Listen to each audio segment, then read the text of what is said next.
Hello, my name is Michael Dewan Herrick. I'm a psychotherapist and a life coach in private practice in London. In this 69th episode of Questioning Woke Psychotherapy, I'll share my opinion about whether activists informed by critical social justice ideology, aka the woke, have been beaten in the culture wars or not. In other words, is the woke dead or dying? Clearly, the election of Donald Trump as the next U.S. president has taken some wind out of the woke sails. Just a few of Trump's proposals suggest his strong anti-woke position. For instance, in education, he plans to cut federal funding to schools to promote DEI curriculum and ban DEI initiatives in schools. He also wants public education to promote a patriotic view of American history. Beyond education, he also wants to abolish DEI in federal agencies and cut funding for organizations, initiatives, or programs that incorporate DEI principles. This would affect federal contractors, grant recipients, and potentially some businesses that rely on federal support. Even before Trump's election, DEI was waning. Major corporations have drastically reduced their budgets for DEI. These include Walmart, Ford Motor Company, Boeing, Microsoft, Google, Zoom, and many others. Also, clearly Trump's plan for mass deportations of illegal immigrants is an anti-woke position. His decisive victory made it clear that a majority of Americans have had enough of woke. There are signs that the tides have changed and that wokeness is ebbing. For those who want to see it go, who wish to be rid of all of its crazy ideas once and for all, they may feel it's time for a victory celebration. Is it time to sing "Ding Dong, the Wicked Woke Witch is Dead"? Could this be true? Pondering this question, I remembered many a horror film and what seems to be an invariable formula at the end of almost every one of them. At the end, the protagonist has their final encounter with the evil one and hits them over the head with a heavy, blunt object, pushes them into a deep crevasse, shoots them in the belly or stabs them in the neck. The evil one is shown unconscious or has slipped out of sight with their apparently mortal wound. The protagonist assumes that they are dead and walks away, but the evil one is never dead. They come back. They launch a final attack. Their demise must be shown dramatically and beyond a shadow of a doubt be final. They must be blown up, torn apart, cast into a furnace, fall off a high cliff onto jagged rocks. Only then have they been vanquished. But even then, often in the very last moment of the film, there is some suggestive hint that the evil one will return, be resurrected in another form, and start its evil rampage all over again. I'm suggesting that woke is like that. This is because what ultimately drives the woke is deeply embedded in the human psyche and even biology. It is not going away. It can only be contained and mediated, and this work will never end. We cannot let it win, but neither can or should we extinguish it altogether. What is it that is embedded so deeply in the human psyche and drives the woke to do what they do? To get to the bottom of this, I think we have to start with understanding our primal orientation to both the individual and the collective. We're driven to defend ourselves and pursue our individual needs and desires, but also to affiliate and bond with others. Both drives are hardwired into us through our evolution. On each side of that equation are values, philosophies, narratives, priorities, justifications, and demonization of the other. Just as human greed will always come from an overemphasis on the individual, so will tyrannical social utopias always come from an overemphasis on the collective. According to Eric Kaufman, the woke movement gained momentum as it pushed the values of liberalism, egalitarianism, and humanitarianism to their extremes. The well-being of everyone, the collective, became its clarion call. People like James Lindsay and Chris Rufo point to Marxism morphing into cultural Marxism. Either way, and I think it's both, the animating spirit is an elevation of the primacy of the collective. Taken at face value, it's hard to argue against something that claims to be a champion of our bedrock moral intuition that we should care for rather than harm one another. that all exchanges should be fair and reciprocal, and no one should be excluded based on immutable traits. Perhaps it needs to be said that you don't have to be woke and a proponent of critical social justice ideology to ascribe to such foundational moral principles. To unpack and elaborate further on this basic dialectic of the individual and the collective, we can also consider American social psychologist Jonathan Haidt's 6 moral foundations. Through cross-cultural research, he identified 6 fundamental moral orientations that human beings abide by. These are considered to have emerged as solutions to specific common adaptive challenges faced by early human groups. There's a biological, evolutionary basis for them, but they're expressed with great cultural variation. In other words, each culture has their own surface-level social constructs in terms of what norms, taboos, and rules of behavior that they come up with. But these are based on these 6 deep, shared moral foundations.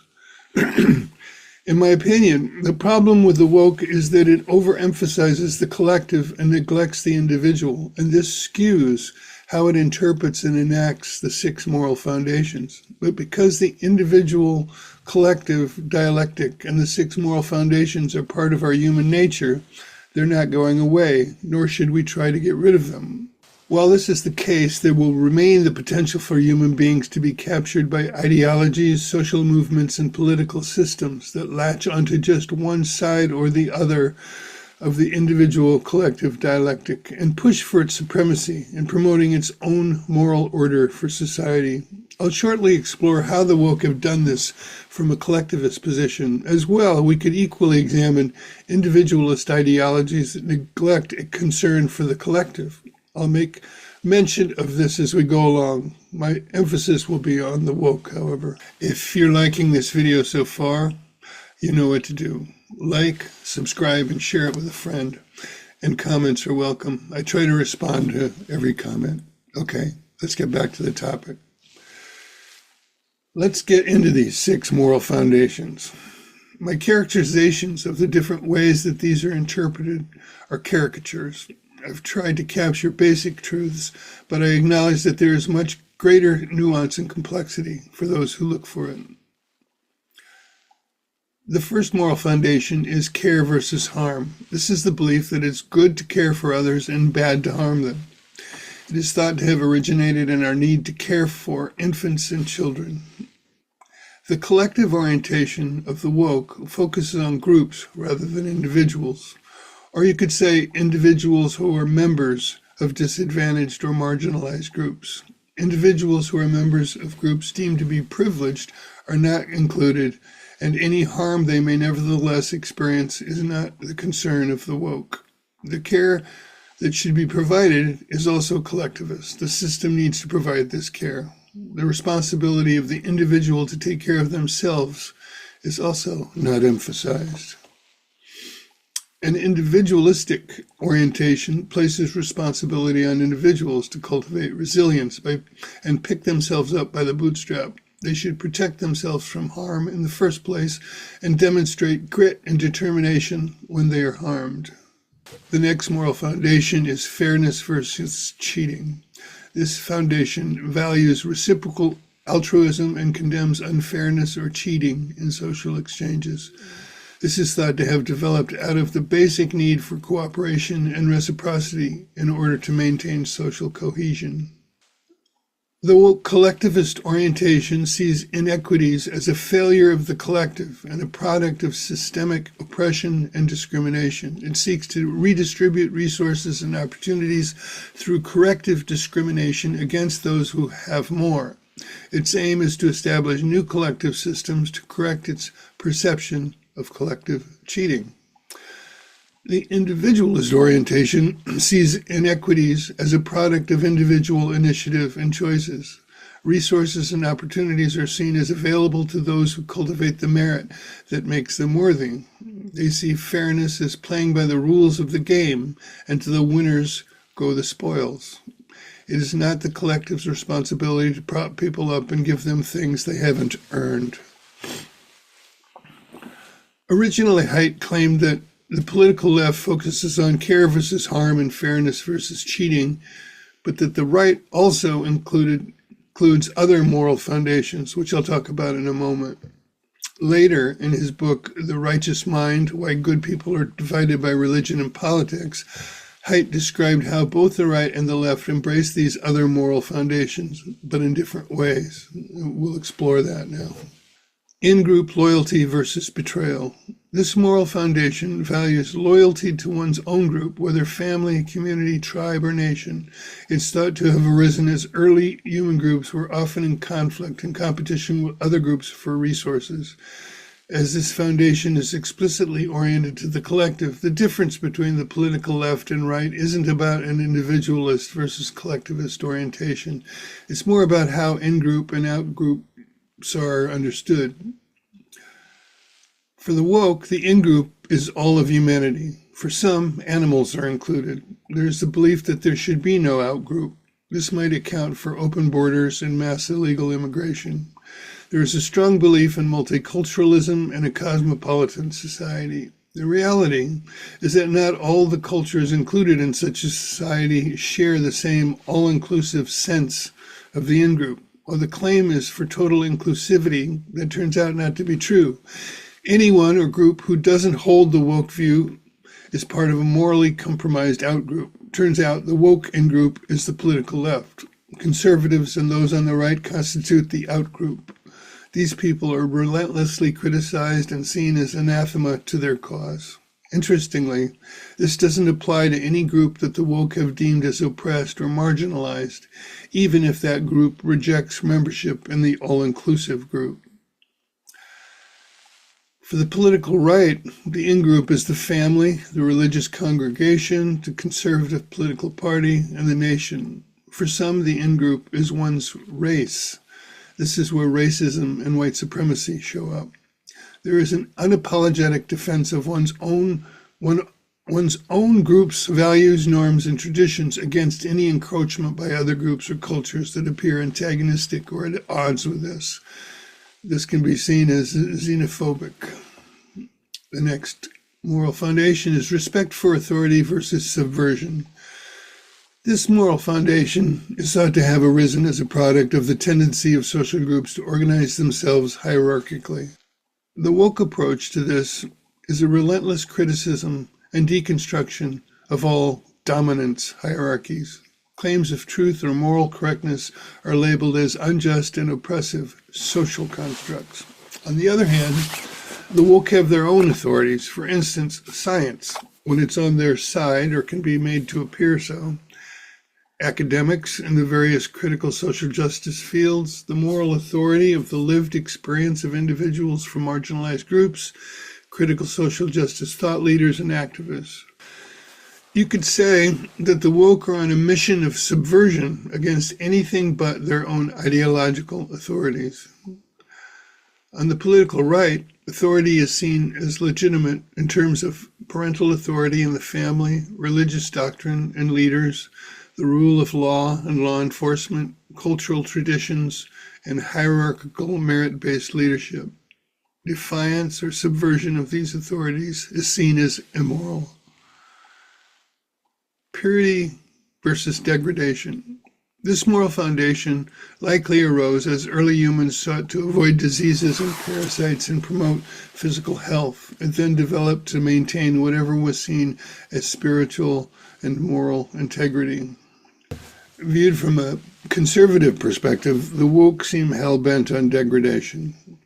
The woke aim to deconstruct all traditional norms of decency, both physical and moral. Queer theory and queering want to promote and celebrate anything that might violate what is seen as pure or sacred. This is the tag team partner with subversion when it comes to the moral foundations beyond care versus harm and fairness versus cheating. But the woke have their own brand of purity and sanctity. First, they uphold and enforce adherence to strict purity when it comes to language and ideology.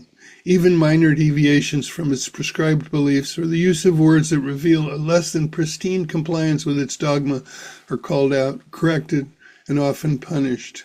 There are other select areas where purity is important. For instance, environmental purity. bodily purity in terms of what is consumed, and the notion of toxic masculinity, which suggests that either masculinity itself is impure and toxic, or that there is some other purer way to be masculine.